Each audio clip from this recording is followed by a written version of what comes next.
नहीं, ये सरकार का पॉलिसी मैटर है, वो क्यों बात करेंगे।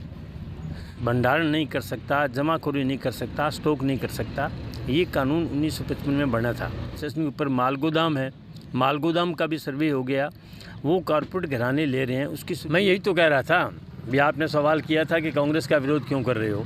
Central warehouse Hanumangarh junction के आगे संयुक्त किसान मोर्चे ने अनिश्चितकालीन महापड़ाव डाला हुआ है और रमेश्वर जी वर्मा से जानकारी लेने का हम प्रयास शुरू से करेंगे और शुरू से जुड़े हुए हैं कि आखिरकार सेंट्रल वेयर हाउस के आगे ये धरना इन्होंने क्यों लगाया हुआ है, जानते हैं इनसे। हाँ जी रमेश्वर जी। वैसे तो संयुक्त किसान मोर्चा ने ये निर्णय किया है कि जो देश को बर्बाद करने वाले तीनों खेती के कानून हैं और एमएसपी पे खरीद की गारंटी के कानून को लेकर के संयुक्त किसान मोर्चा लड़ रहा है, क्योंकि ये जो कानून है उनको पढ़ने से पता लगा है कि देश की पूरी संपत्ति, सार्वजनिक क्षेत्र, सब कुछ जो है वो कॉरपोरेट घरानों के हवाले किए जा रहे हैं। इसी क्रम में ही हमारे यहाँ जो वेयर हाउस है पूरे देश के, सरकार ने ये योजना बनाई कि किसान का जो फसल है, किसान का जो अन्न है, उसके भंडारण के लिए, और भंडारण सरकार करेगी। सरकार के अलावा कोई भी आदमी भंडारण नहीं कर सकता, जमाखोरी नहीं कर सकता, स्टॉक नहीं कर सकता। ये कानून 1955 में बना था और उसी के तहत ये सारी व्यवस्थाएं शुरू की गई हैं। जहां किसान अपनी फसल रखते हैं, उस फसल को रखते हैं जो सरकार खरीद कर लेती है, सरकार रखती है, और किसान अपनी फसल को भी इन वेयर हाउस में रखता है और उसको 75% कर्जा मिलता है। जब भाव आता है अपनी फसल को बेच देता है। और इन सारे गोदामों में सिर्फ किसानों की फसलें होती थी, चाहे वो व्यापारी की है, चाहे किसान की है, चाहे सरकार की है। अब कॉरपोरेट घराने जो हैं उनकी नज़र इनके ऊपर पड़ी है और यहाँ हमारे जो वेयर हाउस है, सेंट्रल वेयर हाउस के सेकंड फेज़ के अंदर उन्होंने 2 गोदाम जो हैं अभी सेंट्रल वेयर हाउस से लिए हैं। उन गोदामों में वो अपने प्रोडक्ट रखेंगे कॉरपोरेट घराने, और वो प्रोडक्ट शहर के अंदर सप्लाई करेंगे, जिसमें खाने पीने का सामान है, कपड़े हैं, इलेक्ट्रॉनिक्स हैं, और पूरा जो आदमी के ज़रूरत की सामान है वो उन गोदामों में रखेंगे। एक तरह से सप्लाई डिपो के तौर पे इनको शुरुआत की है उन्होंने, और उसके बाद ये सारे गोदाम लेंगे। क्योंकि यहाँ जो स्टेट वेयर हाउस के हैं, सेंट्रल वेयर हाउस के हैं, सारे गोदामों का सर्वे हो चुका है। यहाँ हमारे रेलवे स्टेशन के ऊपर माल गोदाम है, माल गोदाम का भी सर्वे हो गया, वो कॉरपोरेट घराने ले रहे हैं, उसकी शुरुआत की है। अगर ये गोदाम कॉरपोरेट घरानों के पास चले गए, वो इनको सप्लाई डिपो के रूप में यूज़ करेंगे, अपनी फसलें रखेंगे, जो फिर महंगे भाव पे किसान को मिले, आम आदमी को, उपभोक्ताओं को मिलेगी, तो किसान अपनी फसल कहाँ रखेगा, उसकी फसल की बिक्री कैसे होगी, एमएसपी पे खरीद कैसे होगी। तो ये एक मुख्य सवाल है जिसको लेकर के संयुक्त किसान मोर्चा हनुमानगढ़ ने इसकी शुरुआत की है। CITU जो मज़दूरों का संगठन है जो यहाँ काम करते हैं, वो भी जो है इसमें शामिल हैं, क्योंकि कॉरपोरेट घराने के हाथ में पूरे देश के संसाधन, सार्वजनिक क्षेत्र जाना सबसे बड़ा हमदर्दो करेंगे, वो मज़दूर पे करेंगे, क्योंकि मज़दूरी उनको आधी मिलेगी और काम उनको डबल करना पड़ेगा। इसीलिए मज़दूर और किसानों ने मिलकर के संयुक्त किसान मोर्चा के बैनर के नीचे ये आंदोलन की शुरुआत की है। यहाँ 20 तारीख को बहुत बड़ा प्रदर्शन था, जिसमें हनुमानगढ़ से किसान भी आए थे, मज़दूर भी आए थे, और उसके बाद लगातार 20 तारीख से धरना चल रहा है। आज 24 तारीख है, 5वां दिन है धरने का, लगातार चल रहा है। गांव के किसान बैठ रहे हैं और CITU के मज़दूर बैठ रहे हैं। आज भी यहाँ गोलूवाड़ा से लोग आए हैं बैठने के लिए और CITU के मज़दूर हैं। तो ये धरना अब तक चलेगा जब तक ये जो गोदाम लिए हैं इनमें काम बंद नहीं हो जाता, ये गोदाम वापस सेंट्रल वेयर हाउस को नहीं मिल जाते। हमारा ये है कि गोदाम में सरकार की फसल रहनी चाहिए, सरकार की अनाज रहना चाहिए, किसान की फसल रहनी चाहिए। यही हमारा उसका मुख्य उद्देश्य है कि इसमें अन्न रहना चाहिए। अन्न चाहे किसान का हो, अन्न चाहे व्यापारी का हो, अन्न चाहे जो है वो सरकार का हो, पर कॉरपोरेट घरानों के हवाले इन गोदामों को नहीं करने देंगे। इसी बात को लेकर हमारा आंदोलन है। हाँ, मुझे चर्चा भी है कि बोर्ड आपने संयुक्त किसान मोर्चे का लगाया है और आपके इसमें पार्टी के झंडे भी दिखाई दे रहे हैं। लोग चर्चा ये भी कर रहे हैं कि ये संयुक्त किसान मोर्चे का धरना है या फिर ये CPIM का धरना है, क्या कहेंगे इस संबंध में? पहली बात तो आप पढ़े लिखे हैं, पत्रकार हैं, यहाँ कोई भी झंडा मार्क्सवादी कम्युनिस्ट पार्टी का नहीं है। यहाँ CITU जो centre of Indian trade union है, केंद्र के जो 10 संगठन हैं जो संयुक्त किसान मोर्चा को समर्थन दे रहे हैं, उसी का एक संगठन है। और यहाँ CITU का यही मजदूर काम करते हैं, इसलिए CITU इस आंदोलन को समर्थन दे रही है। और बराबर में ये झंडे संयुक्त किसान मोर्चा के भी लगे हुए हैं। संयुक्त किसान मोर्चा में भी 500 संगठन हैं किसानों के, मजदूरों के, और उसमें ये लाल झंडे वाले भी हैं, जिसमें एक किसान सभा का है, अखिल भारतीय किसान सभा का है, और भी किसान सभा के अलग अलग झंडे हैं। किसी का रंग हरा है, किसी का लाल है, किसी का नीला है। ये रंगों पे नहीं, ये लड़ाई निश्चित तौर से किसानों की लड़ाई है, ये लड़ाई मजदूरों की है, और किसान और मजदूर की नहीं, पूरे देश की लड़ाई है। देश को बचाने की लड़ाई है, देश के संसाधन बचाने की लड़ाई है। ये सब कुछ कॉरपोरेट घरानों के हवाले कर रहे हैं, इसके खिलाफ लड़ाई है।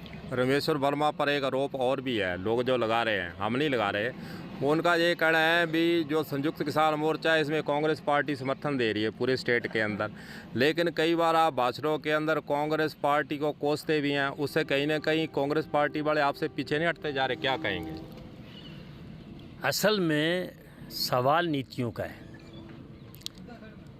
अगर ये नीति कांग्रेस के और बीजेपी के अलावा भी जो ये नई आर्थिक नीतियां लेके आए हैं, कोई सरकार सत्ता में आएगी और इन नीतियों को लागू करेगी। इन नीतियों की वजह से ही हमारे देश के सारे संसाधन निजीकरण होता जा रहा है। हमारी रेल जा रही है, हमारी जो है ट्रांसपोर्ट जा रहा है, हमारा सारा का सारा जो कॉरपोरेट घराने के हवाले बैंक जा रहे हैं, LIC जा रही हैं, हमारी बिजली जा रही है, सब कुछ जा रही है। ये नीतियों की लड़ाई है, बीजेपी और कांग्रेस के नहीं। अगर कांग्रेस ये कह देती है कि हम जो हैं देश के संसाधन को बचाएंगे, किसी भी सूरत में उनका निजीकरण नहीं करेंगे, तो हम उनकी जिंदाबाद के नारे लगाएंगे। ये सवाल कांग्रेस को विरोध करने का नहीं है, सवाल उनकी नीतियों का विरोध करने का। और राजस्थान में जब हम महंगाई के खिलाफ लड़ते हैं, तो आज ही अखबार में आया है कि राजस्थान में पेट्रोल पे 38% वेट है। मैं आपको बीच में टोक रहा हूँ, 25 तारीख से हनुमानगढ़ डिवीज़न, बीकानेर डिवीज़न कह देंगे, इसमें डीजल पेट्रोल पंप वाले 25 तारीख से अनिश्चितकालीन हड़ताल कर रहे हैं। तो तेल जो है, डीजल पेट्रोल, ये किसान से जुड़ा हुआ मुद्दा है, न तो राज्य वेट को कम कर रहा है, न केंद्र कर रहा है, क्या कहेंगे इस संबंध में? मैं यही तो कह रहा था, भी आपने सवाल किया था कि कांग्रेस का विरोध क्यों कर रहे हो। हम उनकी नीतियों का विरोध कर रहे हैं। राजस्थान के अंदर वेट जो है वो 38% है, 36% जो उनका वेट है, और 1.75% जो है वो रोड टैक्स है, जो 1 लीटर पे 1.5 रुपया लगता है, 1.5 रुपया लगता है। पूरे देश के अंदर सबसे ज़्यादा यहाँ है, और राजस्थान में सबसे ज़्यादा ये टैक्स लग रहा है। हरियाणा में 18% है, और हमारे यहाँ जो है वो 38% है। सेंटर का टैक्स भी है। आज जो है 70 रुपये के आसपास तो हमारे पेट्रोल के ऊपर केंद्र का और राज्य का टैक्स है। तो हम कह रहे हैं अगर महंगाई कम करनी है तो उनको टैक्स कम करना पड़ेगा।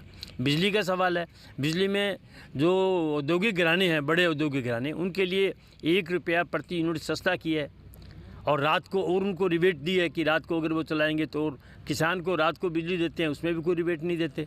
हमारे यहाँ 2 रुपये प्रति यूनिट से बढ़ाया है, उसका अलग अलग। आज आप एक भी बल्ब नहीं जलाते और ये कह रहे हैं बिजली को कंज्यूम नहीं करूँगा, 1 भी यूनिट बिजली आप कंज्यूम नहीं करेंगे, उसके बाद भी 800 रुपये आपके बिल आएगा। तो ये एक तरह से राज्य सरकार, दिल्ली के अंदर कोई टैक्स पैसा नहीं है बिजली का, हरियाणा में और पंजाब में किसान बिल्कुल फ्री हैं। तो ये सवाल उनकी नीतियों का है।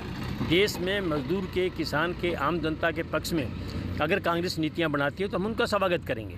अगर सेंट्रल वेयर हाउस में आप रिलायंस का ही सामान आना जाना रोकोगे, जहाँ कोई FCI का है, कोई और सामान आता है, जहाँ उसको भी रोको? नहीं, हम तो ये मांग कर रहे हैं कि FCI के गोडाउन रहने चाहिए।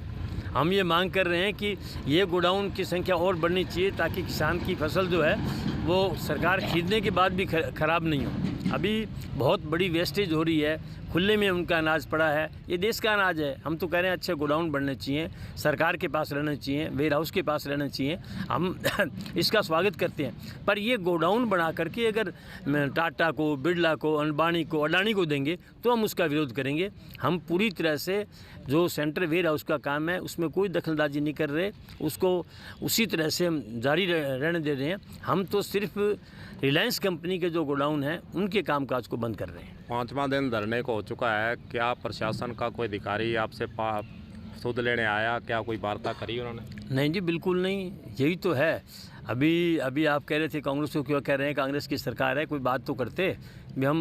हम राजस्थान के नागरिक हैं, हम यहाँ बैठे हैं, क्यों बैठे हैं? यहाँ के प्रशासन को कोई बात करनी चाहिए, तो और ये प्रशासन जब भी बात करेगा जब उनकी सरकार कहेगी। इसलिए तो कह रहे हैं कि सरकार जो है संवेदनशील नहीं है, चाहे वो केंद्र की है चाहे राज्य की है। जो प्रदूषण का मुद्दा है, चाहे हड्डी फैक्ट्री का हो, चाहे आपके पड़ोस में पानी का हो, इस मुद्दे पर कहाँ तक कोई बात पहुँची है? आपने कोई चर्चा की यहाँ या आगे कोई रणनीति बनाई है?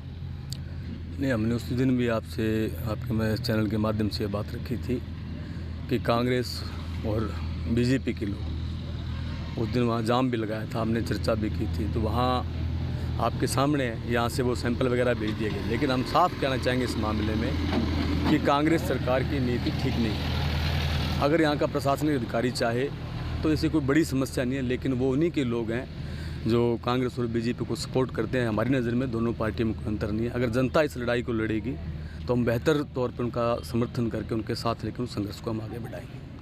सेंट्रल वेयर हाउस का जहाँ कोई कार्यालय तो है नहीं, क्या है? तो क्या उनसे कोई बातचीत हुई इस मुद्दे पर, जो आपने जो धरना लगाया हुआ है, जहाँ उन्होंने आपसे बातचीत की कोई अभी तक? नहीं, ये सरकार का पॉलिसी मैटर है, वो क्यों बात करेंगे? वो तो सरकार की जो पॉलिसी है उसको आगे बढ़ाने का काम करेंगे। राजस्थान के सरकार में, कांग्रेस की में और केंद्र की मोदी सरकार में कोई अंतर नहीं है। दोनों का पॉलिसी मैटर एक ही है कि जितने भी सार्वजनिक उपक्रम हैं उनको प्राइवेटाइजेशन में दिया जाए, जनता के नहीं रहे। अगर वो ये चाहते तो राजस्थान की सरकार के पास बहुत से ऐसे मामले थे, अपने पेट्रोल डीजल के मामले थे, ये प्राइवेट का मामला था आपके, अब ये गंदे पानी का, बहुत से ऐसे मुद्दे हैं जिन पर सरकार अपनी राय दे सकती थी। लेकिन नहीं, क्यों आज पूरे देश में एक विरोध बीजेपी के खिलाफ की लहर चल रही है, वो इसको बुनाना चाह रहे हैं, लेकिन ये संभव नहीं है।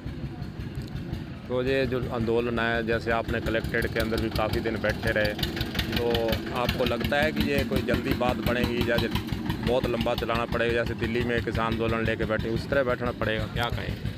नहीं, कहना इसमें कुछ नहीं, हमारा इतना ही कहना है कि ये कोई हमारा अपने मन से बनाई हुई बात नहीं है। ये जो दिल्ली में संयुक्त मोर्चा है, इसमें 500 किसान संगठन, उनका आह्वान है कि रिलायंस को, बिरला को, अडानी को, अंबानी को जो प्राइवेटाइजेशन में जो भी हम उसका विरोध करें। तो इसी तौर पर हमने ये जो गोदाम रिलायंस को दे रहे हैं इसका विरोध कर रहे हैं, और इसका निर्णय जहाँ तक हम समझते हैं संयुक्त मोर्चा ही करेगा, क्योंकि ये राष्ट्रीय लेवल का स्तर का मामला है सारा। तो ये उसके फैसले के बिना संभव नहीं। फिर भी हम इस बात में प्रयास कर रहे हैं, पीछे नहीं रहेंगे। अगर प्रशासन वार्ता करके हमें ये आश्वासन देगा कि यहाँ आप मत बैठो, क्योंकि हम भी हनुमानगढ़ ज़िले के नागरिक हैं, विदेशी नहीं हैं, अगर वो हमें जनता समझते हैं, सलूक समझते हैं, बेहतर करते हैं, तो हम उनके इस बात का समर्थन। मामला जो है केंद्र सरकार से सीधा जुड़ा हुआ है, क्या आप जो संयुक्त मोर्चा दिल्ली में बैठा है उनके संज्ञान में लाएंगे ये मामला, वहाँ से इस पर दबाव बनाया जाए कोई? नहीं, ये मामला संयुक्त मोर्चे के उसमें संज्ञान में है, उनका बयान भी आया है, उनसे बातचीत भी हुई है, और उन्हीं के निर्देश में हमने ये यहाँ लगाया है धरना। तो किसानों का यही कहना है कि सेंट्रल वेयर हाउस का जो मामला है वो दिल्ली का जो संयुक्त किसान मोर्चा दिल्ली पर बैठा है उनके संज्ञान में लाया गया है, और सेंट्रल सरकार से वहाँ पर भी दबाव बनाया जाएगा, यहाँ पर भी दबाव बनाए हुए हैं। अब देखने वाली बात यही होगी कि 5 दिन हो गए, हालांकि आपका कोई भी अधिकारी प्रशासन का हो चाहे सेंट्रल वेयर हाउस का, कोई भी यहाँ बातचीत करने के लिए अभी तक, जैसा किसानों ने कहा, कि नहीं आया है। देखने वाली बात यही होगी कि इस मुद्दे पर क्या प्रशासन, क्या सेंट्रल वेयर हाउस के अधिकारी सुध लेने के लिए आते हैं या नहीं। कलम न्यूज़ के लिए गुरदेव सिंह सैनी की हनुमानगढ़ से रिपोर्ट।